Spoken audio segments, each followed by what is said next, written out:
and sent the proposal to AICTE. What I had also in mind was that we are all faculty members, we are all educators, and we also need to inculcate these interpersonal skills or soft skills that we say. We use these terms synonymously, life skills, soft skills, and to our students. And not only for us to inculcate, but also we need to, in some way or the other, also see to it that our students imbibe these skills, right? So that is how I conceived it. And the sessions, I know there are limitations of having an online session, because most of these sessions, are best delivered when we have a face-to-face interaction through workshops. When we conduct it over here for students as well as executives and faculty, we use a lot of activities. It is all experiential. We give a lot of games, and there are many, it's a kind of workshop mode that we go about it. But I understand with an online, there are limitations. So feel free to interact so that it is not one-way dialogue. I want you all to, stop me whenever you think that you need some more clarification, inputs, or you would like to add on to whatever I'm saying. So feel free over that. And though we have limitations, I'll try to do the best that I can. And I'll give you some tips also, like how do you, conduct these sessions, or what are the activities that you can conduct for the students.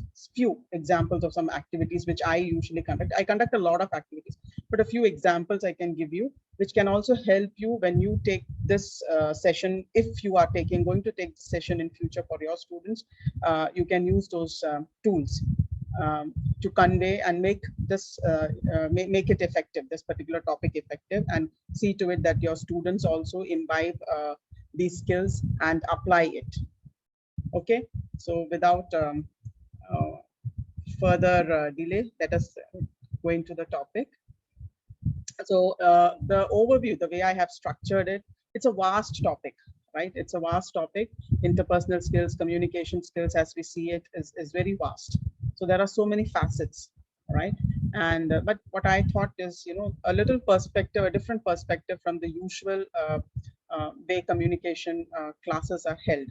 So I thought this can be the inferential model of communication, non-verbal. We'll come to it. These are the 4 major topics that I'm going to cover today. Okay, so this inferential model of communication is from a book by Mathukutti M. Monipalli. He was an former IIM professor. He has written a book. I have given the reference at the end of the session. So I was fascinated with the way he had explained the inferential model of communication. So otherwise, what is your understanding of communication? Some of you may be teachers, communication teachers. Drawing conclusions. Drawing conclusions. Drawing conclusions, excellent. Okay. Drawing conclusions. What else? Some more response? I know afternoon sessions are difficult, but still. It's an act of encoding and decoding information. Mr. Ravinder Reddy has said, okay, exchange our knowledge. Yeah.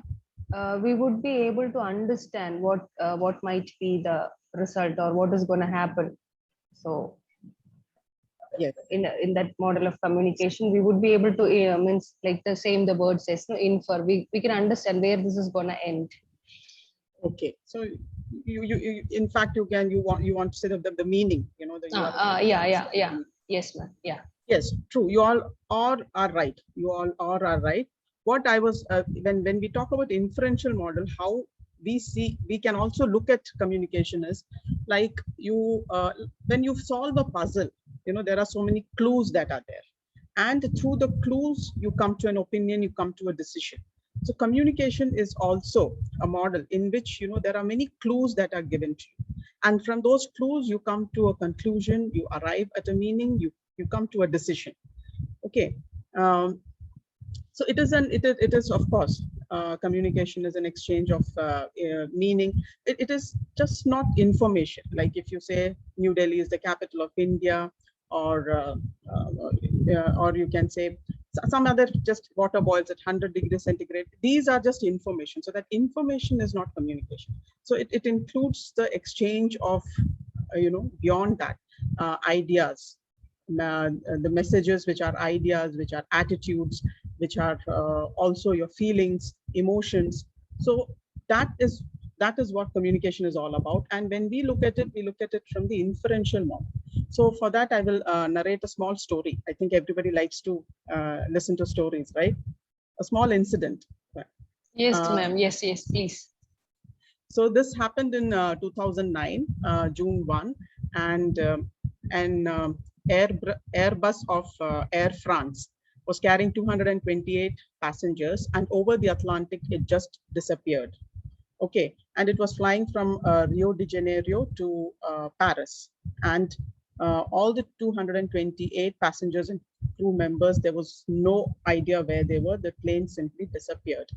And there were many conclusions that were drawn from this incident. Like some of them, they came and said that maybe it is the activity of terrorists, because just a week ago, there was a threat from a terrorist organization that they are going to do something like that. Okay, and a few of them, some of them said maybe it would have been burst into flames. So from various, they were coming out with various kinds of interpretations, like this would have happened, that would have happened. But and then when they tried to investigate further, they found that there was no, they found parts of the plane. Okay, and they found a few bodies also. When they recovered that, they found that there was no oil on the water, on the Atlantic. There was no oil where the debris was found, and the bodies had no soot in them. And also there was no carbon monoxide or smoke in the lungs, or carbon monoxide in the blood. So all these are indications when there is a the fire, when the plane would have burst into flames. These are indications. So none of them was there. And moreover, the terrorist theory was also overruled, because none of the terrorist organizations came forward to claim. Because anyway, if it is the work of terrorists, they would come and they would claim, because they want publicity. So they want everyone to know that they have done something. They want to communicate something. That is why they come forward and say. So this did not happen. So that terrorist theory was overruled, and then that it would have burst into flames, or that also was overruled. Then both the pilots were very experienced people, so experienced persons. So what could have happened? People started, whenever they used to get some clues, they used to come to conclusions. They used to, and then again, those conclusions were not, and something else would come, and that conclusion was not true. So this kept on going, and after 2 years, when they discovered the black box, then they came to know the reason. Then in the black box, there was clues. The clue was that what they came to know was the pitot probes, which are on the surface of the airplane. Outside the plane, it is fixed to assess the air speed. That stopped working because of thunderstorms and ice formation, and because of that, the autopilot shut down.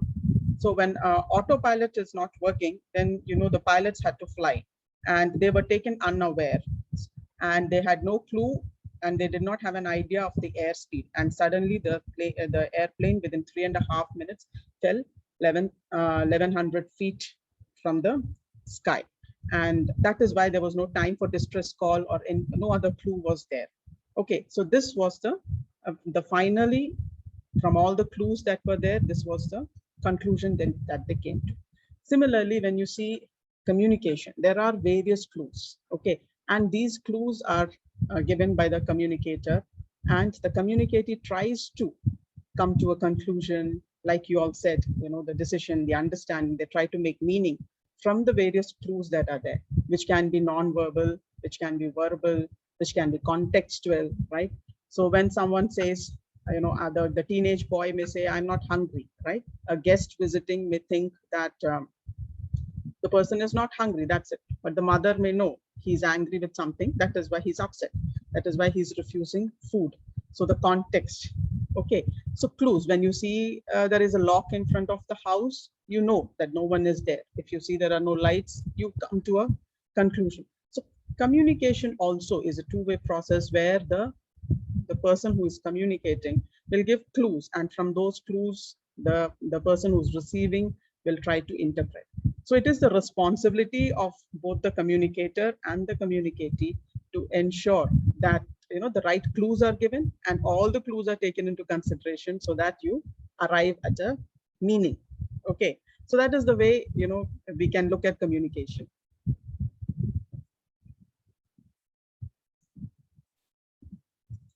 Okay, so we know why this is important, because we all face this, right? We all face this in our daily, and it's not 100% whatever we say is interpreted rightly by the other person. 100% accurately nobody can interpret, but we can try to be as possible.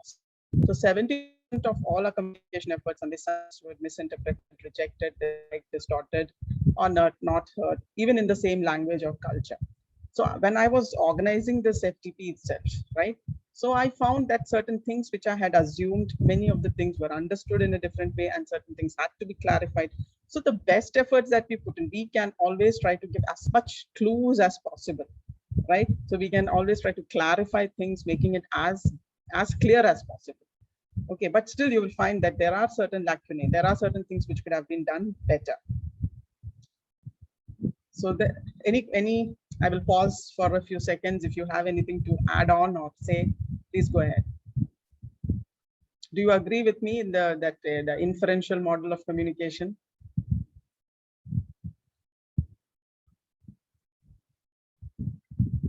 Are you all there? Yes, ma'am. Yes. Okay. Do you agree, or you have a different opinion, or no, ma'am, it's fine. add on to something? No, nothing. No. But the only thing is that, however we try to make a communication proper, still people would definitely take things in their own way, unless and until it is as simple as that. So it's really difficult to make sure that things are not misunderstood or misinterpreted. Very true. Very true. Thank you for that. Even in this pandemic situation, Corona also we have a lot of inference. This may happen, that may happen, or during a vaccination also we had a lot of inference communication. So different. We have an information load. I think that is also a barrier to communication. Have you ever experienced that somehow you have said something and the other person has taken it in a different way, or you have taken it in a different way? Oh, it happens. I think 90% it happens like that. So we may have to go it in a little more in detail, which is really difficult. Many times We don't have the problem when we communicate to the person who's not like below. With students or somebody who's a little below us, it's okay. The problem comes when the communication goes up. This is fine. The problem is this. So I don't know, maybe if you check with the people who you claim to be below, they may have another opinion.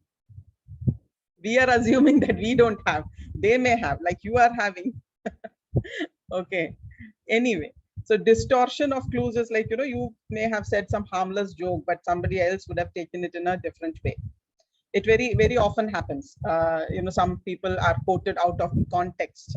For example, I remember one issue when Dr. Manmohan Singh was the Prime Minister and he went to US and signed that some pact related to nuclear, some agreement on sharing of something on nuclear, some nuclear agreement, something on that they had signed, and he was so happy. And George W. Bush was the president, and he was so happy. He said that, Mr. Bush, all Indians love you. And then here in India, people started saying that, how can he say that? And then, there were from few corners taking it out of the context. So how can you say that we love the president when people in America themselves, they don't, US themselves, they don't love him. So, anything that you say, if you find celebrities, everyone, they then say that they have been quoted out of the context. So you say something but it has been understood as in a different way, and people completely take it a different meaning. So that is when you have given a clue, but it is totally misunderstood by the person. That always happens, right? Then you sometimes loss of clues.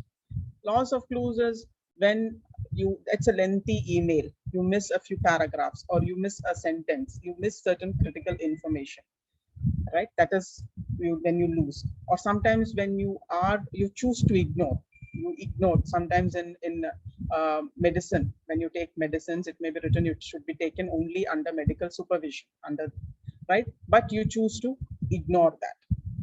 So you find that there are certain clues are there, but you lose. And if an illegible handwriting or a smudged photocopy. So these kinds of things also happen where certain clues are lost. Sometimes you may not understand a particular word, even in English, whatever language that you're using. Then also certain clues will be there which could have been lost. So again, the responsibility of the person who is communicating as well as the communicatee to ensure that all the clues are all the clues are there, as well as all the clues are looked into before they come to a conclusion. There are multiple, actually, for all these things I show a lot of videos, but I'm not sure whether some of the videos may be copyrighted. That is why I'm refraining from showing videos. But when in a live class, when we take sessions, there are ample amount of videos. So when for your students, if you want to show some of these, make an impact when you explain these things, you can very well show those videos. Okay. And nowadays in WhatsApp also you get some small videos which are very, very good. So which can also be used in classroom when you want to explain this point. The creation of clues also. What do you think would be creation of clues? Just, do you have an idea? Can you guess? You may get it right.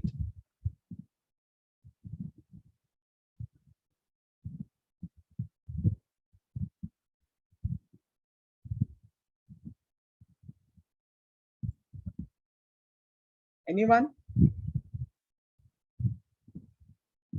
Can you all hear me? Yes, ma'am. I think I hear only. Yes, ma'am. Dr. Limit. We can. Yes, ma'am. Yes. So what will be? See, it would be like we are giving like it's like at the tip of something where we are allowing the other person to, so that at least we can make sure that they are also with us. They don't lose the concentration. So it's like you can give a bit of something. No. I understand where. No, the creation of clues is when there is no clue, but you imagine. You imagine if somebody smiles at you, maybe an opposite gender, a lovely girl smiles at a boy, he can create clues that, oh, she likes me. So there are no clues. But then you go ahead and then you create. You put two and two together, and then create a meaning. If suppose you see that someone is, the boss is spending a lot of time with the subordinate, then you create meaning. You may think that, see, that person is so powerful, even the superior is very scared of them, and see, he goes to her cabin or his cabin to talk, right? If an interviewee is smiling and talking to the person who's interviewing, and you are seeing, and then you create some meaning out of it. So that is, there are no clues, but then your mind works, right? And then you put two and two together, and then you create, and then you derive at a meaning. There were no clues. Okay, so that is also one thing which can be one of the reasons why that misinterpretation happens. And then there are certain instances when mismatch of clues happen. Mismatch of clues. If you find a very well-dressed person with a begging bowl, obviously you are not going to think that he or she is a beggar.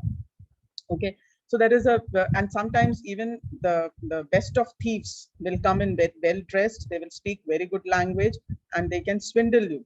They can cheat you. They will come as sales people. They will speak very well, and you have seen that people get cheated because there is, you attach people who are well groomed, who speak good language, educated, and they are trustworthy, but they may not be. right? So when the clues are not matching, also there can be issues. Like you must have heard, every one of us must have heard about that story of Maharaja Jai Singh of Alwar, right? The Mercedes Benz. Has anyone heard that story?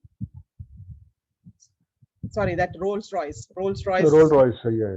Yeah, Rolls Royce. Have you heard that story?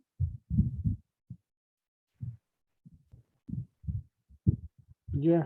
In the late 19th century, Maharaja, I don't know whether it's true, but it is said, most of us like to believe that, and it is a very popular story that is there. Like when the Maharaja went to UK, and then when he London, and then he was just going through, he went into the showroom of Rolls Royce, and he was impressed. And he was wearing that Indian clothes, and he was an Indian person and salesman, because he could not associate that with royalty or maybe. So he obviously insulted the Maharaja, and Maharaja came back, and then he ordered one Rolls Royce, and when he took back to India, he used it to carry garbage. Yes, right. So, and then Rolls Royce apologized and then gifted another car. That's the story that is there. So there is when there is mismatch also. So all these things, why I'm telling you is when we are dressed for any occasion, you know, when there is a mismatch, people tend to misunderstand. That is why dressing for the occasion, speaking, creating a credible persona matters. So this is just for, I think you must have seen this. Have you seen this? Wife texts husband on a cold winter morning, windows frozen, won't open. Husband texts back, gently pour lukewarm water over it and then gently tap edges with a hammer. Wife texts back 10 minutes later, computer really messed up now. Okay, I think this can be an example of distortion of clues. You must have seen that. So you can use these things also when you are taking sessions for your students. And research shows that many of us need to hear a message multiple times before we get it. That is why they say over communication is always better than under communication. That's why when in organizations you will find vision, mission put everywhere, the values everywhere they will. So over communication in certain aspects which are important, it's always better than under communication. There are a few other barriers to communication apart from those challenges that we face. That is difference in perspective. You know, perspective is your point of view. So your point of view are determined by your beliefs, your experiences that you have in life. You know, that it's a filter. The filter comes with that ego, your belief in your knowledge, in your expertise, right? Your prejudices, bias, which is shaped by the environment in which we are. And that leads to us having a point of view, and that point of view is the glass through which we look at everything. And that sometimes, you know, that sometimes also forms our judgment, and which can be wrong. In making decisions, we can end up making wrong decisions.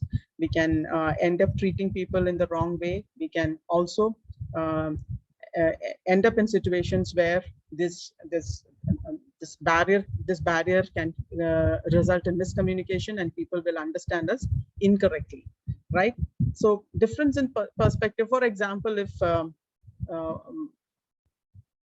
you see that everywhere nations are now, climate change is a big thing, climate change, and then there are so many arguments in United Nations. You have this Copenhagen, this Kyoto Protocol, and this meet where the heads of the nations, they meet and discuss carbon emissions and how climate change is changing, and everyone tries to put the blame on the other the countries, each other.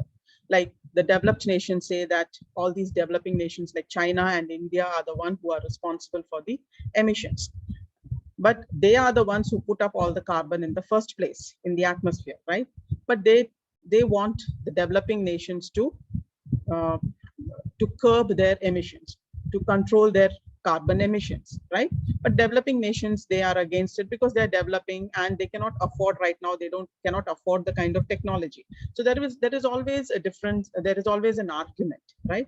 And the developed nations, to be very frank, yes, developing nations in terms of volume are the ones who are the largest emitters of carbon dioxide right now. But when we see from a different perspective, when we see the population versus the emissions, per capita emissions of China and India are very less as compared to the developed nations like Europe or US. For example, United States, 5% of the world population, they emit 20% of the carbon dioxide. They're responsible for 20% of the emissions. But India and Brazil together, 20% of world's population, but they emit only 5% of the global emission. And per capita also, because the population is so huge, it is less. So if you see the perspective of developed nations and the developing nations, different perspectives. So they never are able to come to a conclusion, and that argument is still there. That is why in climate change, the world over, they are not able to come to a particular decision, okay, which is binding for all the nations. There is always some differences in the opinion, right? So we always tend to look at things from these kinds of filters and our own cultural differences. We tend to assign certain meaning. Okay, I will pause for a minute. Do you wish to add something?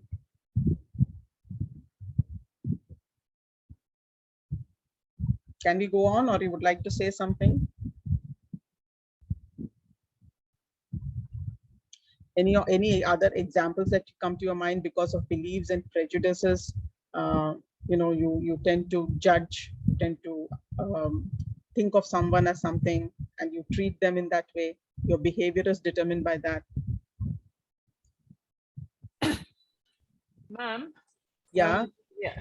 Sometimes we have these. I mean, we read a lot in this in the news that these Manipuris and all those, from those 7 sisters, those states, people come and they stay in hostels in Pune, in Delhi and all that. But our understanding, our perspective about them is so different. We don't even consider them to be Indians, and then that's how we start treating them. We always feel they're Chinese and all that, and that's how. And there have been so many incidences of violence against them and all that. So I think that because we don't really have a good geographical understanding of our own country, and that's why these differences. So this perspective is different. We see them in a very different as outsiders. We treat them that way, and I think that also could be the prejudices that we hold against them. And the same thing will apply. The same example could apply as cultural differences also. I think when people are brought up in a cosmopolitan place, okay, like I was born and brought up in HL, not HL Bangalore, but HL Nasik in Maharashtra. And that's why my tolerance level to an understanding of all these of people, cultures, be it food and be it everything, is I mean, I'm very tolerant to all of that because I know it, because I've grown up with them, But when I went outside, when I left HL and I went outside, then I realized that people are not, they only know about their community or this thing. They don't know, they're not tolerant towards different cultures, or could be food or all that, So that becomes very difficult. And then that becomes a immense barrier in understanding one another. So the way we interact. Absolutely. So we avoid them, or the way we form our words when we are absolutely them. So this perspective is formed through these filters, which is our ego, maybe our belief in our knowledge, and the beliefs which we have been fed into from childhood, the prejudices that we have. If we are a vegetarian, then the prejudice that you have against non-vegetarianism, we belong to a particular religion, than the prejudice that you have. Some of them also say stereotyping. So this also we will discuss later, and the biases that we have to a particular culture or a particular habit. So Manisha ji, you rightly pointed out that. Very true. Thank you. And thank you. And differences in the knowledge levels. When we say knowledge level, what do you think would be, the difference in knowledge level?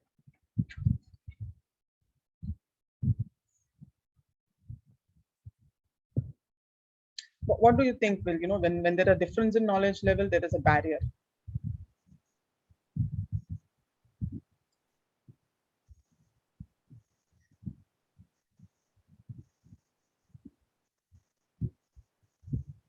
Anyone?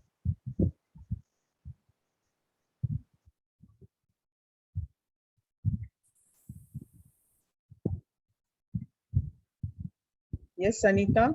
Yeah, yes. Lalita ji, you would like to say something?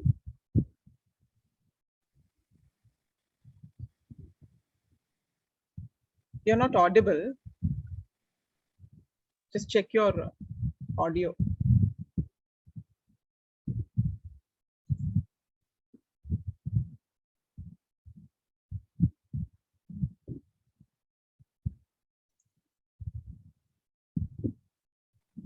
You're not audible.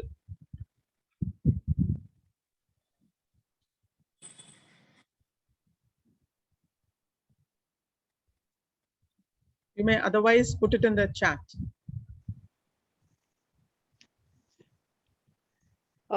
Difference in knowledge level, we can say like a person who is a graduate in science and a person who has studied science only at the 10th class level will have some difference. Knowledge will be there, but the knowledge between the two will be different. Would it Yes. be that? Yes, that also, and it goes beyond that knowledge in terms of qualifications and all, right? It goes beyond that because in most certain situations we don't know in someone is saying something or doing something because of what. So a small story which was there in narrated by Stephen Covey, The 7 Habits of Highly Effective People. You must have read that book, most of you. It's an excellent book. So in which he says that, you know, when he was traveling in a subway and a father and his children entered the subway, and the father just sat and he closed his eyes and was sitting, and the children were, they were running around disturbing everyone, because in the subway after work everybody was, you know, calmly, they wanted to read the newspaper, they want to catch up on their sleep, and these children were disturbing, throwing things about, grabbing others papers, and so Stephen Covey, he could not control himself. He said, right? He told the father, "Don't you think you should be doing something to control the children?" So the father opened his eyes, and everybody was feeling annoyed with him. So he opened his eyes and he said that, "Yeah, I think I should. I'm sorry about that. Actually, in the morning, their mother passed away, and we are still trying to process the news, and it is very difficult for me and the children. So I don't know what to tell them, and they also don't know how to process that news and this event." So after he said that, there was a paradigm shift in the way people were looking at that, right? So sometimes when we don't know certain things, we tend to assume. So that revelation, that knowledge that the person was in that situation, you know, that changed the entire the others' attitude towards him and the children. Okay, so in that way also. And apart from that, sometimes, you know, when we belong to a particular discipline, so you have certain words which we call technical terms or jargons, which is used in a particular trade or profession. So when we use that with a person who's not in that profession or does not belong to that trade or that group, that person will not be able to understand that. So sometimes medical terms, legal terms, people who are in IT, they may say that bus, and we will understand buses which carries people, but they may say that it is some way to transport something, some software, virus, this. So they have the typical technical terms. So if we lack that knowledge of those terms also, we find that there is this we are not able to grasp the meaning of what is being said, right? So knowledge levels in that way in these, and sometimes by people, you find that in the shop floor, some safety rules, people don't wear helmets, people sometimes ignore certain safety guidelines which are given in the shop floor in factories, but they lack the knowledge that how it can impact. Sometimes they lack the knowledge that something happens, how badly it can impact them, right? So this really leads to behavior which are not expected of them. So knowledge levels is not only in terms of, you know, your education or your qualification, but in these ways also you can say that differences in knowledge levels also leads to misunderstanding. Is it okay, Anita ji? I hope Yes, perfect, perfect. yeah. and even in language competence. So obviously when you have South, when you have North, when I came here, the language, Tamil language was very difficult for me to understand, but over a period of time, I'm able to understand and speak also to some extent well, right? So difference in language competence, of course. And also, when you say language competence, I can also draw from the previous point, which is knowledge level. Sometimes you don't have knowledge of a particular technical languages also, engineering languages. You may miss the entire point. Similarly, obviously, when you sometimes you have heavily accent. When I took some of my students to US also, and I was speaking English only, but that lady told, one of the ladies who met at the hotel, she says that you speak a different language, lady, I'm not able to understand, so go slow. So, and I was wondering, I was speaking English only, right? So, you know, in language, when there are differences in language, of course, and then when there are differences in accent also, it is very difficult to grasp the meaning.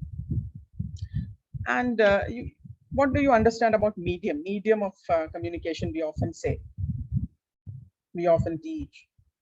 How can that be a barrier?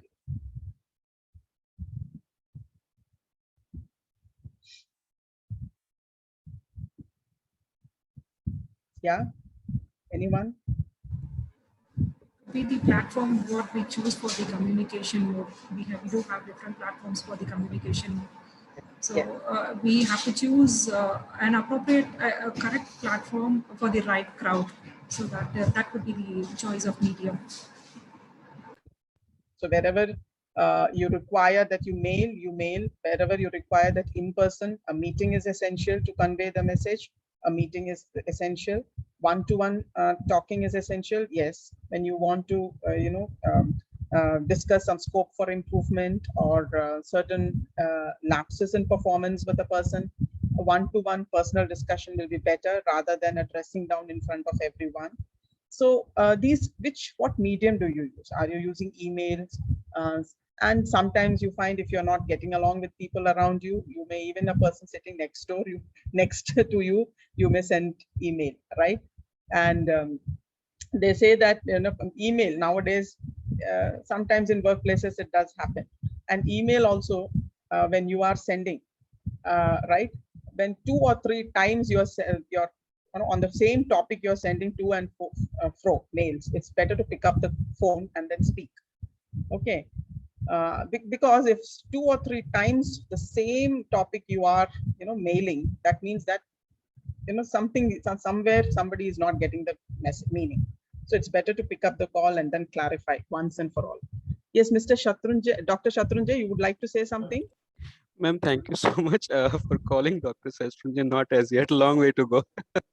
I'm just still assistant professor, but thank you so much. Since you talked about barrier of communication, something that I have faced and worth sharing is that the background information on a particular topic, if it varies from person to person, that becomes a barrier of communication as well. That they are not on the same page. So, you know, to communicate the idea through, it's a huge challenge. So that is also one aspect. Very, very true. Background information, the context in which somebody else is saying, if you don't have that, you know, differences in knowledge level, you can say. If the person does not have the entire picture. And we face it often. Another challenge, it is, you know, many of these things we know, it's not something new that we know, but after knowing also, why do we make the mistake? It's that is something we need to think about. And when we are also taking sessions for our students, for other faculty or executives, all these things, how do we make it experiential, and then how do we make them realize, and then try and enable them to be aware of these barriers so that they don't make the mistakes. I think that is what I would like to focus on. It's good that you all are coming up, and we all know these are the barriers and physical separations also. The last one, which physical separation, now we know better with students not around. I think most of us are faculties here, are educators. Yes. Yes, all educators, I think.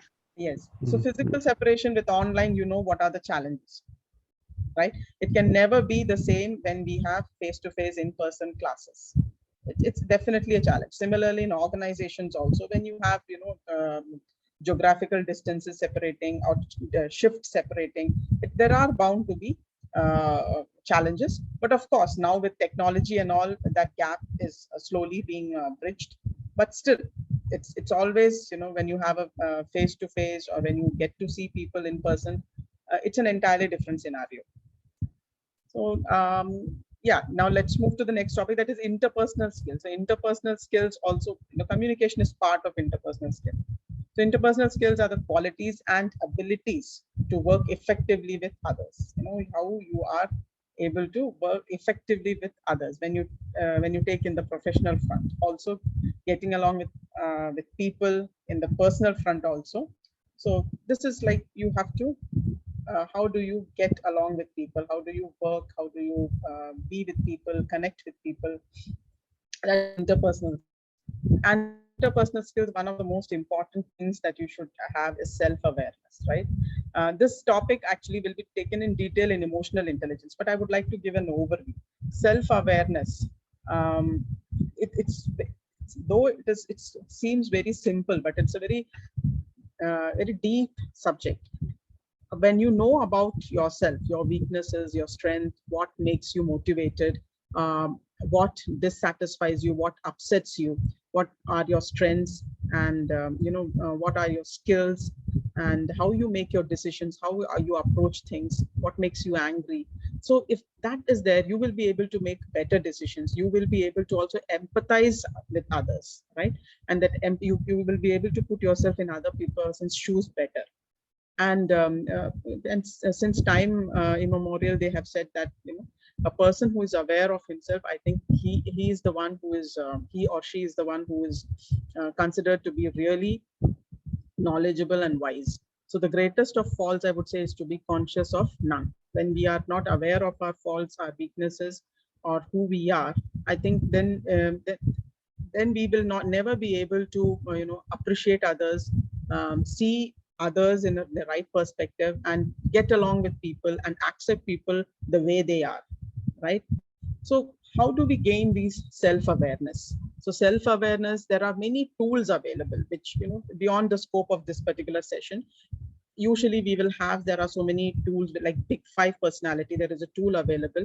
I have given the in the source, I've given the book name. In that book there are many tools. So if you wish to do that for your students, if you want them to have a clearer understanding of their personality, like you have Big 5 personality, then you have MBTI. If you do not know this, you can search about it, find out more about it. The personality traits, MBTI, Myers-Briggs type indicator. Then you have Big 5 personality, that is agreeableness, conscientiousness. Some of you must be knowing that, right? So, and there are tools available which will help you to know what kind of personality you have, right? And that gives a kind of awareness. And then there are attitude surveys. How do you your feelings, your emotions, what approach do you have towards life? Do you see the glass half full or half empty? That's the attitude. Suppose, for example, in the morning when net was not there for 12 minutes. So did I panic? Did I lose my cool? That is my attitude. At that moment, would I shout at the computer operator? What will I do? Or will I be calm and try to find a solution? So that is, suddenly if you come across that your flight has got delayed by 6 hours, 7 hours, do you panic? Do you shout? Do you show your anger? Or do you stay calm and say that, okay, I have 6 hours with me, let me buy a book and then read a book?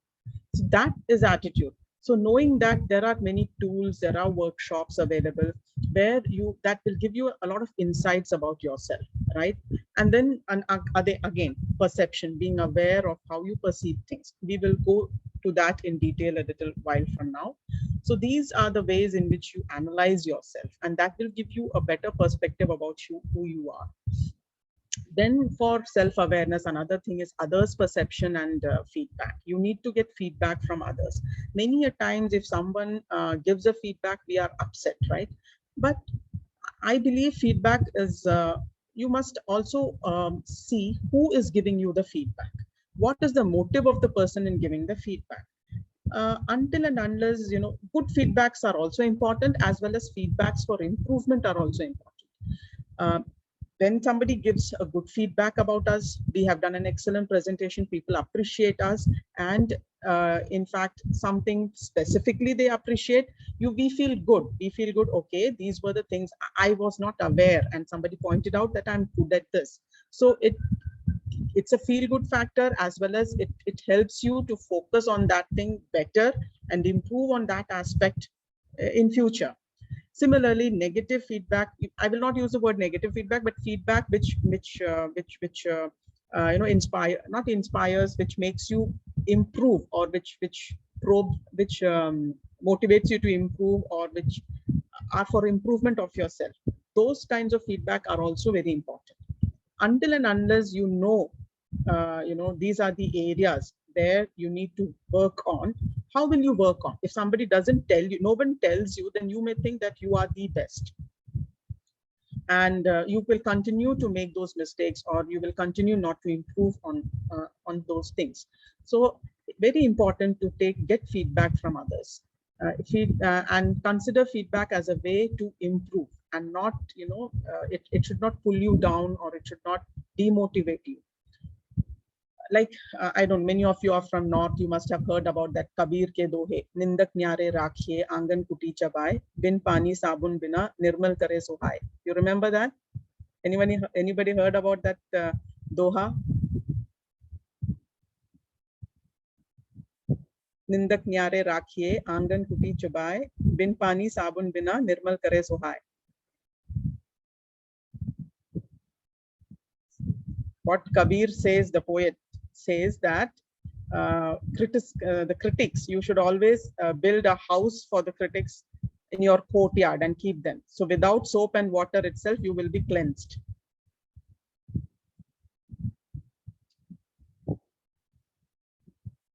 I don't hear any feedback from you all. I don't know whether you all are there or not.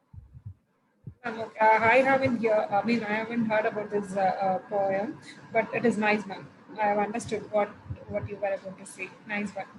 Thank you, ma'am. Thank you for sharing. Okay. And others' perception also. Sometimes, yeah. In Yes. Marathi also we have a same phrase, it says ki nindakache ghar havi shezari. That means you should have a critic staying as your neighbor. You should have a critic as as your neighbor, so that you're always improve yourself. So that's how it is. Yeah. But many often we get offended when people say. I always have learned a lot from my superiors giving me comments, my friends, my well-wishers giving me tips on improvement. But yes, you must also say. I think, ma'am, it is normally criticizing is always taken in as having a negative connotation. It is also a positive criticism that people most of us are not aware of. That's why we are offended. I guess that must be the reason. Yes, very true. That is why we use this word nowadays, feedback, feedback for improvement. A little euphemism always helps. Yes, ma'am. Yeah. And the other thing is like others' perception about ourselves. Sometimes others, how they say, you are good in this, you're bad in this, you're athletic, you're artistic. Then we also start believing, and particularly people whom we admire, or people who have an influence over us. So that is also given by Stephen Covey as social mirror. We tend to believe others' perception becomes our perception about ourselves, right? So we need to be very careful that we need to think about it, whether what others say, should I be what they are saying, or should I rethink about the person I am? And I will not be defined by others. If we are not happy with that, if we are okay with that, then okay, of course, go ahead. Then of course, then you also self-disclosure. How much of yourself are you willing to reveal to the world? And that also, see, all these things, there are good things, there are positive, there are negative. Self-disclosure, too much of self-disclosure, and can also sometimes, if you trust someone too much, sometimes it can be detrimental. So you have to be extremely careful. But I think if there is very less for people to hide, a person is a little transparent, and person is who he is or who she is showing as, without any hidden ulterior motive, it helps in building meaningful relationship with others, even in team, when we are in profession, in personal life. So very self-disclosure is important in terms of when we want to express how we feel about certain things. It's good, and what we like, what we do not like, so that people know that this person is like this. So I cannot, if I say like this, he or she will not like, or this person will not compromise on values. So certain things you need to disclose about yourself. If you hide, people will not know, they will not know how to deal with you, right? And of course, diverse experiences, like Manisha ji was saying, since she was in a place where you had people from different places of the country, she was open to different race in the country. She's okay. She doesn't have that kind of a prejudice or bias against a particular community or race. So diverse experiences also helps you to understand things and empathize with people, to put yourself in other person's shoes, right? So let us do an exercise section. What do you see on the screen?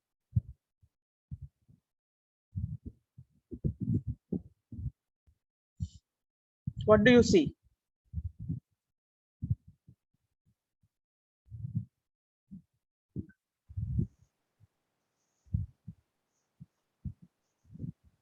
Lady wearing a headgear and a coat, black coat.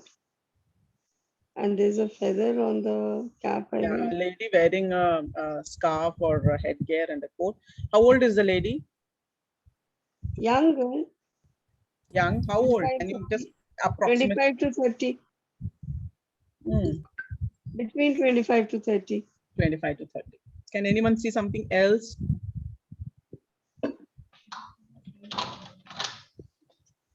Hello. Yeah. Hello. We can see two-sided pics, ma'am. It's a old lady as well as an young lady. If you see from two different angles, we can see a very old lady, like around. Excellent. Yes, yes. So, do you all see an old lady also? Yeah. How many of you all see? Yes. Yes, ma'am. Yes, we do see. Very much. Yeah. So this is also a very common image which we use for perception, and some of the students who have seen it for the first time, they also say they see an animal, and all. Sometimes they see a boy. So it's the same picture, but see how people the perception differs, right? Some people see say a boy, some say a woman, 25-year-old, some say an old lady, right? And some people see both. So the same picture can can be perceived in a different way. What do you see here?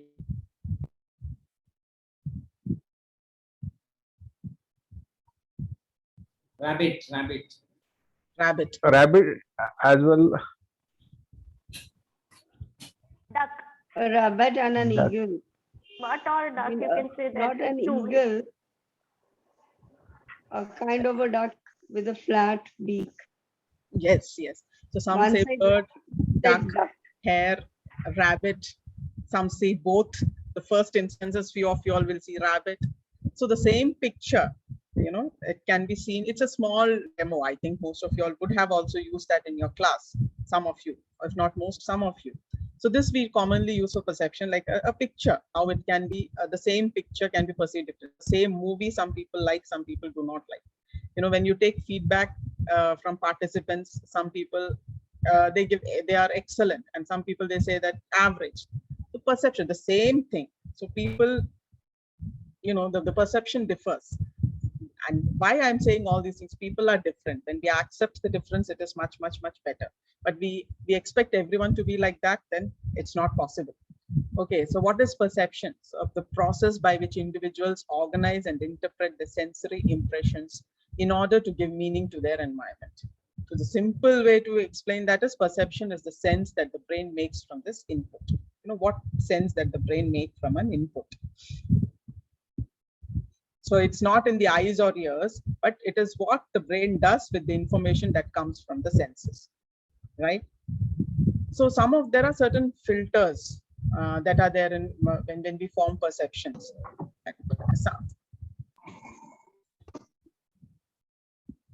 So some of the filters, like we were discussing earlier about stereotyping, we may form an opinion about a community or a group of people, and that, like gender, so women are like that, men are like that, boys are like this, girls are like that, a particular religion is like this, okay, a community will be like that, a particular caste is like that. And then therefore, if a person comes from that particular group, that particular segment, then they are also seen in the same way with the same characteristics. That is stereotyping. South Indians people have a perception. I don't want to name certain things because that may be sensitive, and there are so many, you understand, then you assign certain characteristics to a community group, a religious group, or a segment of people, population, and then based on those characteristics you judge the person who comes from that group, right? So that is stereotyping. That is your perception. So if somebody is from Africa, he or she will be like that. If somebody is from Middle East, they will be like that. Somebody is from this religion, that is that these are all the perception. Then selective perception is another one, which what we do is based on our interest, what we like to see, what we like to hear, that alone. Suppose some news is coming about our state, right? There are so many news which are there. The moment you hear about your town where you were there, your antenna goes up, and then you listen to that. If it is they're talking about the person you admire, the film actor, or something that some news clipping which you like, then you are all ears, you will be listening. People don't like to listen to bad news, some of them, right? Nobody wants to think about their death and all, so nobody will think about writing their will today, right? We don't want to think about selective perception. We want what we like, what interests us. That is that one filter. Then we also have we have the projection, that is attributing one's own characteristics to other people. So if a person is generally fake, or is a liar, then whatever others also, when they see the person, will see the other person as also as a liar, as a person who cheats, because your own characteristics you attribute to others, right? So if you are someone who trusts, who can be trusted, and who believe in people, and who believes in treating humanity alike, then of course you will think that others are also like that. So that is projection. So there are certain advantages, disadvantages of these, but of course there should be a balance. And then halo effect, that is drawing a general impression about an individual on basis of a single characteristics. This also in management we say. So a single characteristics of a person is not punctual. You don't like people who are not punctual, you may say that the person is lazy. So based on one single characteristics, you have a general impression about somebody who dresses very loudly, right? The person may be, you may have some judgment about the person, and that single factor that the person dresses in bright colors or dresses in certain ways, you form an opinion. Somebody who speaks very loudly, right?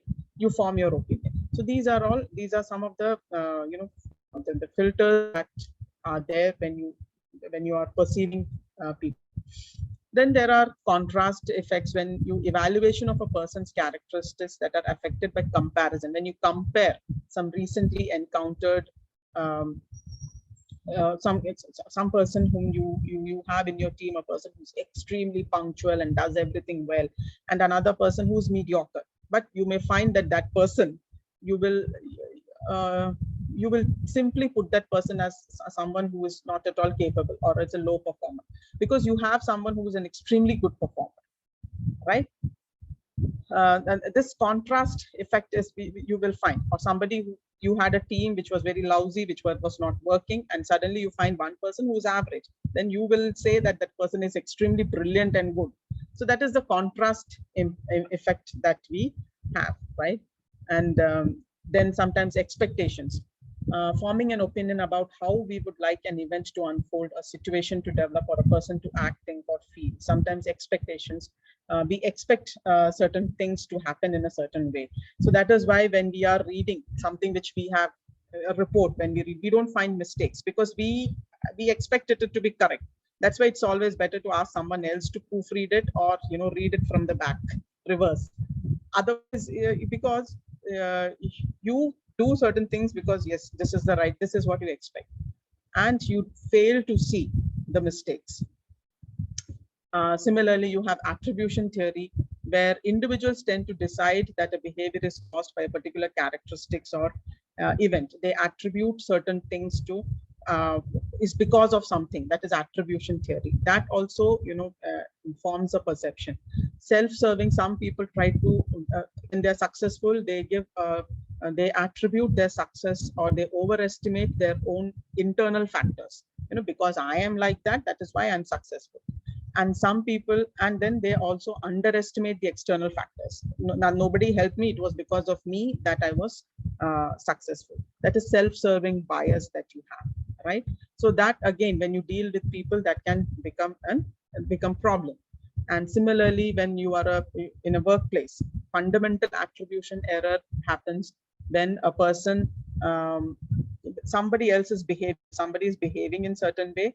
They again overestimate the internal factors and underestimate the situation. Somebody is angry with something, they say that it is because the person cannot control his emotions, but they will not see what situations made the person angry. So this also, if you suffer from this, then you tend to judge people wrongly. You can be harsh with people when you deal with your subordinates or colleagues. So these are some of the ways in which we perceive things, and how you should be very aware that how you are perceiving your approach, so that you can rectify it when situations are there. So perceptions are more powerful than logic, and they are very more powerful than belief. So it is the stimulus that is there in the environment, and you derive meaning from that. And when you see what is the difference between perspective and perception, we heard perspective and perception. In fact, perception is the one which comes first. From the stimuli you come to a meaning, and that meaning will result or control your perspective. That is your point of view. Perspective is point of view. So perception controls your perspective, right? So the world that is perceived is the world that is behaviorally very, very important. So some of the ways in which we can try to remove this barrier that happens due to perception are using these labels like us, them, friend, enemy. These kinds of things also put some ideas in your mind, and then you look at things and people in that way. Dull, these black and white. These kinds of comparisons also, and labels, if we are able to remove from our mind, it will make it clearer for us, and it will make us go beyond these labels. So in the traditional labels through culture and language, and you think of different labels. You think, instead of putting people as different religion, humanity, all are people, just remove all those labels. Dull, intelligent, see the person as the person. It will be much easier to relate to people, and the way you respond to people and treat people will change. So, and alternatives, simple habit of saying in your mind, there is at least one other way to look at this. And thinking, critical thinking is another essential thing that will be dealt in detail tomorrow. So these are the ways in which most of these topics are a little interconnected, right? So being aware that I am, it is likely that I'm thinking in this way, will help us a lot in trying. First, you must be aware that there are certain things that needs improvement in you. Then only you will be able to take the other step of trying to find some solution to improve your characteristics or your behavior. And the other way is gathering more information in order to strengthen or weaken the perception. You form a perception. Okay, somebody speaks loudly, you formed a perception. No, let me find out more about the person. There is more to the person than just one characteristics that I'm focusing on. So this way you will be able to strengthen a particular perception or weaken. Right? You may have found that the person is very loud, so that person may be callous. So that perception you can weaken when you find out more about the person, right? So in that way, information helps you to have a clearer perspective and better perspective. Humor always in difficult situation, if you are able to find humor. There is one comic strip in Peanuts, they say that when you find humor in any difficult situation, you win, right? So all these things will help you, to the wrong perceptions and the difficulties that you come across when you communicate and deal with people. These things will help you to, this self-awareness will help you to target that and improve yourself as a person. And another thing, when we were talking about self-disclosure, I'll pause for a few minutes, few seconds or 1 minute, and then if you have anything to add or any suggestions, please go ahead before we move on to the other one.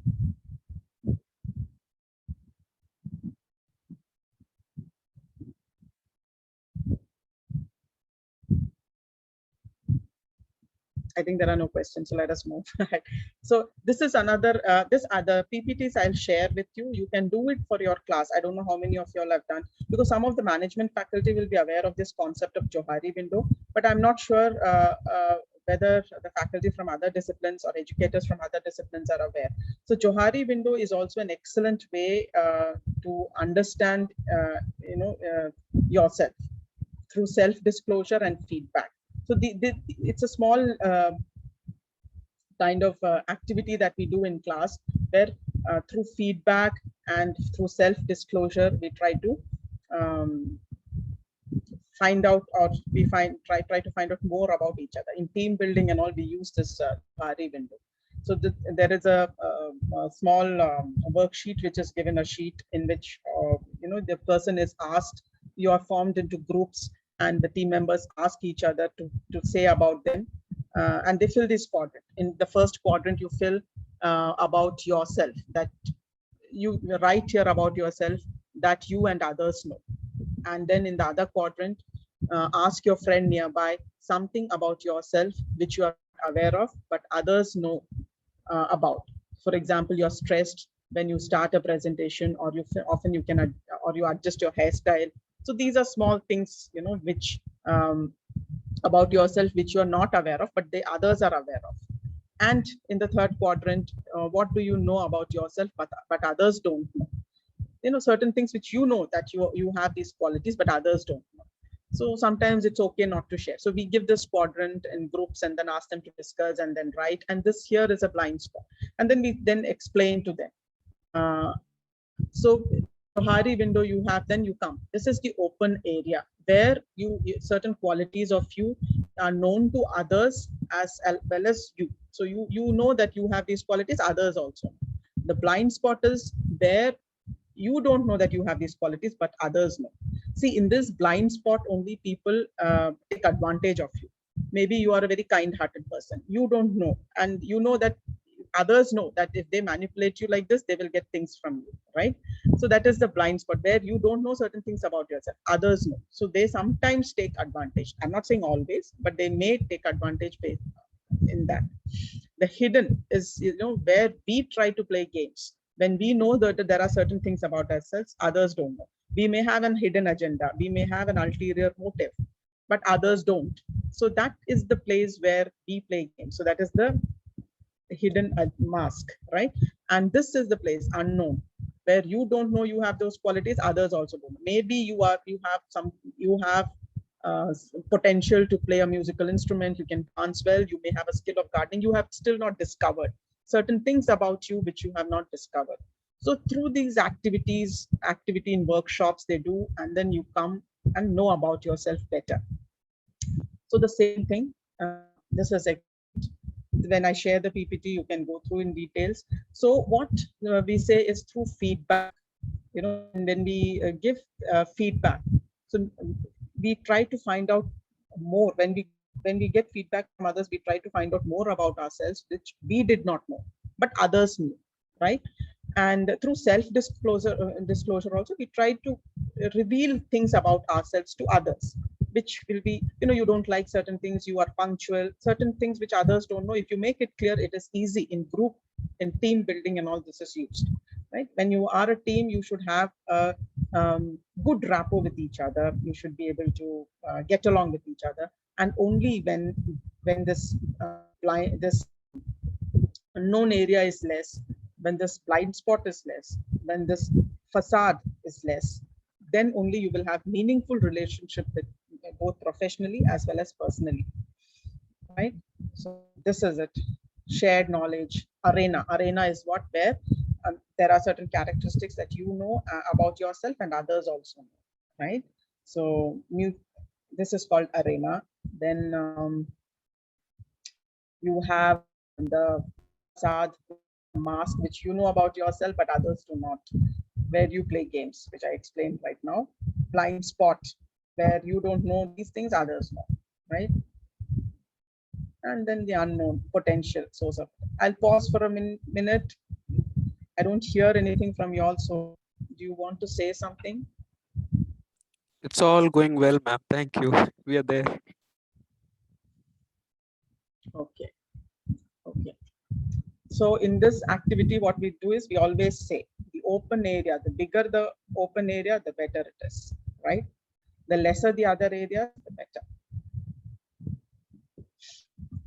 Okay, so now we move on to the other one, non-verbal. I think most of us know this fact that non-verbal communication is very, very important, and only 7% of whatever we say is spoken words. The rest of them are what we see and what we hear, right? The tone of the voice, paralanguage, and all what we say. I think most of us know that, right? Were you aware of this?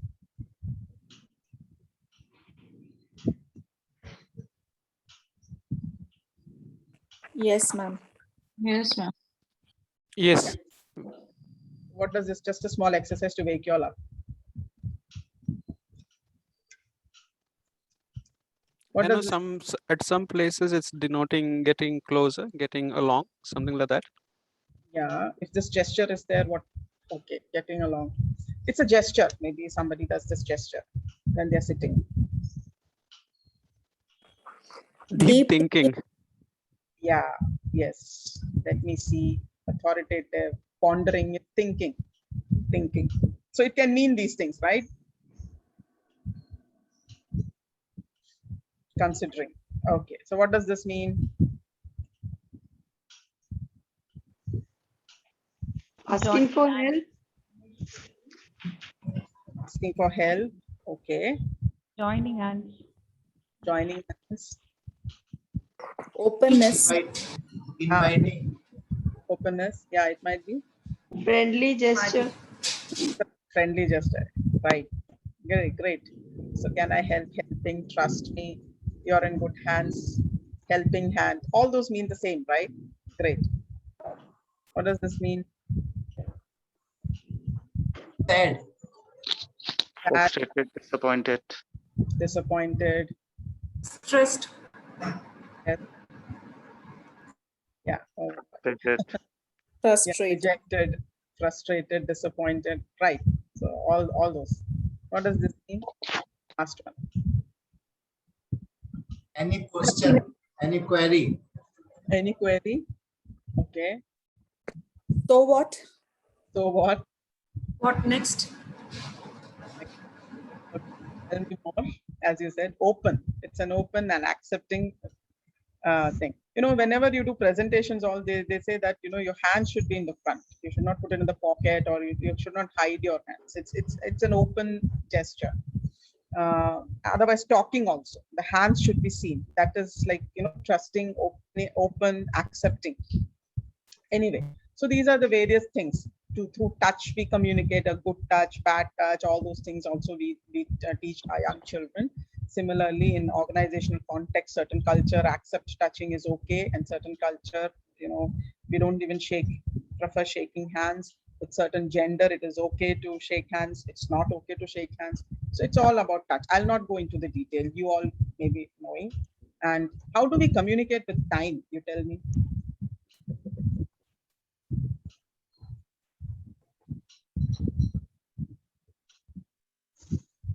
How do we communicate using time?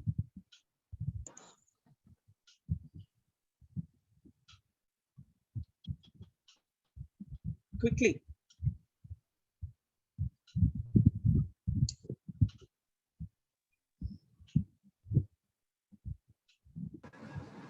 Ma'am, I don't get you. How do you communicate? You communicate using time. Sure, okay. Somebody. We should learn not to waste time, and we should always use time judiciously.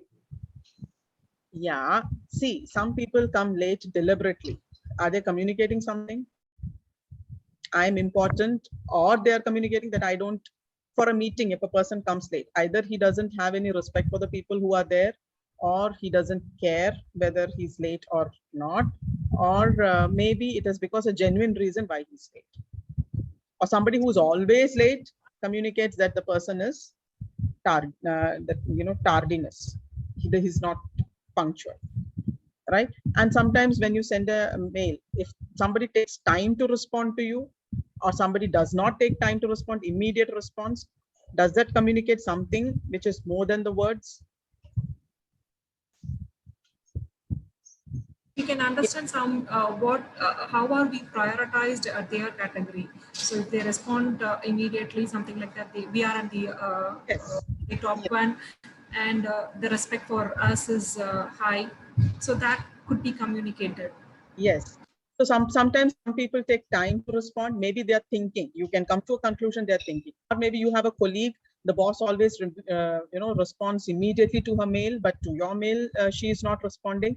Maybe so. That can also come. You may come to a conclusion that she's not happy with you, or you have not framed the mail properly. Whatever. So the time taken, somebody goes for an interview and he or she spends more than everybody comes out within 5 minutes, but this person alone takes half an hour. So what the interpretation will be? People may interpret that the person has been selected, but it may also be that the person is not selected and they are trying to find out. So time taken also communicates in various ways. It is not just a judicious use of time, right? So time helps. Sometimes when you take time to respond, somebody is asking something, you just take time to respond. That means the person is thinking. And spontaneous response, yes, the person, whatever he's saying is genuine. When the person takes time to respond, you may be suspicious. Maybe he's thinking and framing an answer and then speaking. So there are so many interpretations. I'm just saying one interpretation. Then of course silence can be rebellious. Because you're rebellious, you don't want to agree, you're silent, or you agree, that is why you're silent, or you don't want to hurt others, you are proud. Somebody shouts at you and you're silent because you want to maintain your dignity and don't want to stoop to that level, that is why you're silent. And sometimes fear also makes you silent, right? So silence also. And here somewhere I had put space also, whether asked also communicate. Right? Space is already, you may be knowing. So some people are standing at 0 to 18 inches. That means they share intimate relationship. The 18 inches to 4 feet. That means that is the personal space, right? Generally, this is a general understanding. So and 4 to 12 feet is social space, where we stand with friends, when we interact with friends. And personal space is, you only let very close people next in that space. Public space, when you speak to an audience, you maintain a distance of 12 feet and plus, right? So the way people are sitting, you can make out whether they share intimate relationship or is it a personal space. And we must be careful not to intrude into somebody else's personal space also. And space can have other meaning, like a bigger office, bigger car, bigger house. All those things conveys power, wealth, prosperity. Similarly, space, somebody comes to the class, always sits at the last or sits away from people. That again communicates. Somebody sits near someone, a certain group of people always sit together. They are very close friends. So space with strangers. When you sit in a park, you will never go and sit next to the person. You will always, if there is possibility, you will maintain a distance and sit with strangers. But when you are traveling in an elevator where everybody is very close, that is not because you share intimate or personal relationship. It is because you have no other thing. But at that time, you will be separated by psychological space. That everybody will be very, very conscious, and the moment they will be looking at the display board, when will the floor come, and then they just walk out, right? So space also communicates.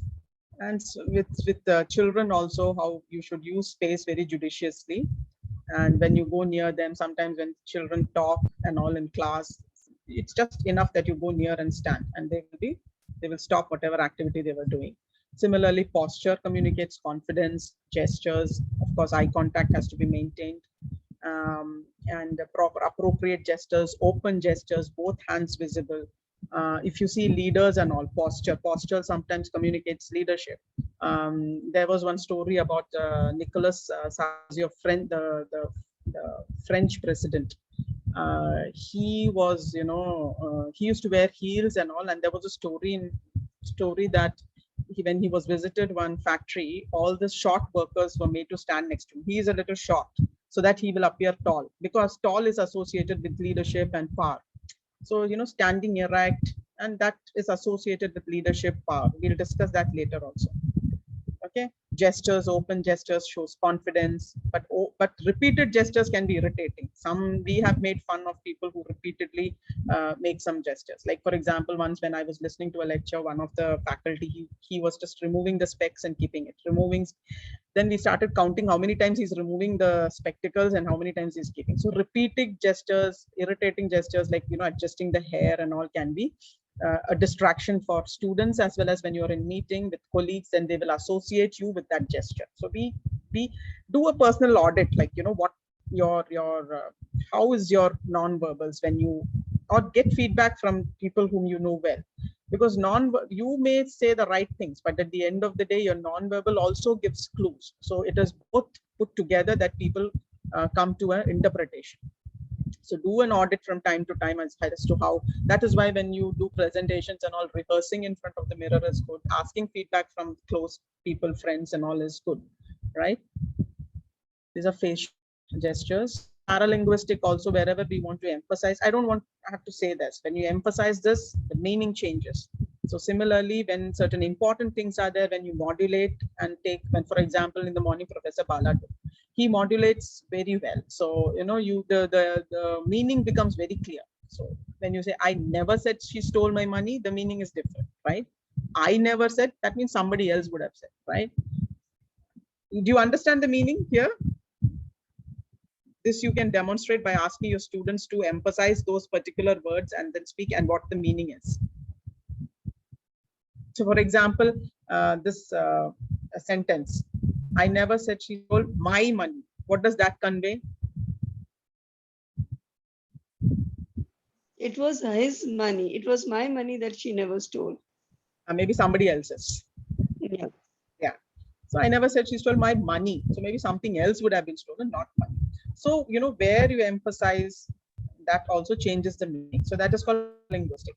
That is how you say what you say. Then of course, clothes and accessories, I'm not emphasizing too much. Like they say, jaisa des, vaisa ves, in the sense that when in Rome, do as the Romans do, right? So dress whatever is appropriate to that culture, that climate, whatever is considered as professional when you are in a professional environment in that part of the world. And then one thing in body language, we discussed all these things. One important thing I would like to, this is a very fascinating topic for me.